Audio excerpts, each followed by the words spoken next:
Good morning guys. Sa muli, magandang araw sa inyo. Ito meron akong binili ngayon. Ito yung item ko ngayon. I-share ko lang. May binili ako na multi-function digital meter.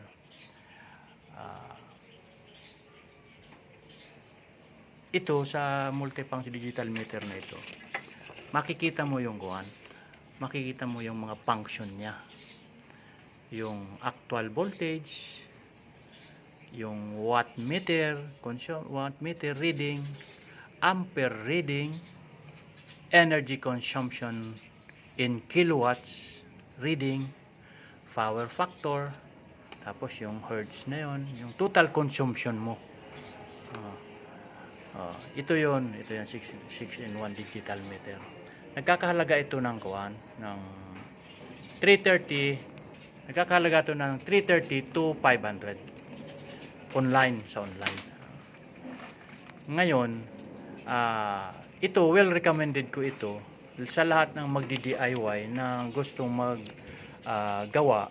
gustong gumawa ng solar system, solar setup, ng solar setup sa kanilang bahay. Ngayon, pag gagawa ka kasi ng solar setup, kailangan mo ng kwintahin yung actual load mo na ginagamit. Kaya ito kung meron ka ng digital, multi-digital meter, watt meter, pag na-install mo na yan, madali lang naman itong i-install. Dahil itong watt meter na ito, kailangan mo siya ng supplyan ng 220 watts, volt, 220 volts. Kung anong binibigay ng Meralco, yun na rin yun. Ikakabit mo lang doon sa lighting, sa 15 amperes na circuit breaker mo. Line 1, line 2. Meron yan na dalawa na linya. Ayan guys, binuksan ko.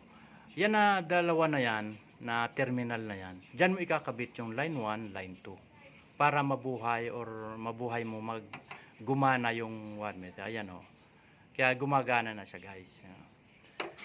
Ang circuit breaker, ang multifunction digital meter, dalawang klase. May built-in tapos external. Itong nabili ko, external. Kaya dinugtungan ko pa yung coil niya papunta sa loob.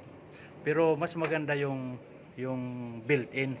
Dahil isusuksok mo na lang doon dito sa butas nito, tapos yan sa kabila yung isang wire, yung isang linya ng Meralco papasok sa bahay mo bago pumasok doon sa main panel mo. Doon mo siya ilalagay. Ngayon pag nailagay mo na yon, ito na yung magiging basihan mo, dahil ito na yung actual reading, actual load na ginagamit mo sa bahay. Ngayon, doon ka na magdi-design ng solar setup mo. Doon ka na bibili, saka ka na bibili ng mga solar parts, inverter, solar charger, circuit breaker, battery, panel. Depende na doon sa actual load mo sa isang buwan. Yun ang binabasihan pag ikaw ay gagawa ng solar setup mo. Yung load mo sa isang buwan. Tapos basta ganun na. Bili kayo guys nito pag kayo may plano. Well recommended ko ito sa mga gusto mag-DIY ng solar setup. Maganda siyang naka-install siya.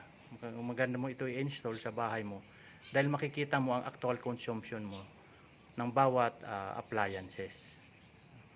Habang for example, nagsaksak ka ng electric fan, lalabas na yon. Kasi ang electric fan nasa 60 watts lang yan consumption niya Ngayon, kung dalawang electric fan na, ibig sabihin nasa 120 na yon. Nagsaksak ko pa nung anong isinaksak mo ng mga appliances, magdadagdag yun, mag-a-add up na yan. Yung actual, ayan 598 dahil nag-vacuum ang misis ko, 651. Ganyan yun. Pag umabot niya ng 1,000 watts, ibig sabihin 1 kilowatts na yun dadagdag na naman yan doon sa actual consumption. Yan, no, naging 30.6 kilowatts hour. Additional plus 1 na naman yan, maging 31. Tapos, makikita mo rin dito yung actual voltage ng binibigay ng Meralco. Ayan, 232.3 volts. Tapos, ito naman, 2.87 amperes. Amperes yan. Tapos yun, no, yung 0.97, that is power,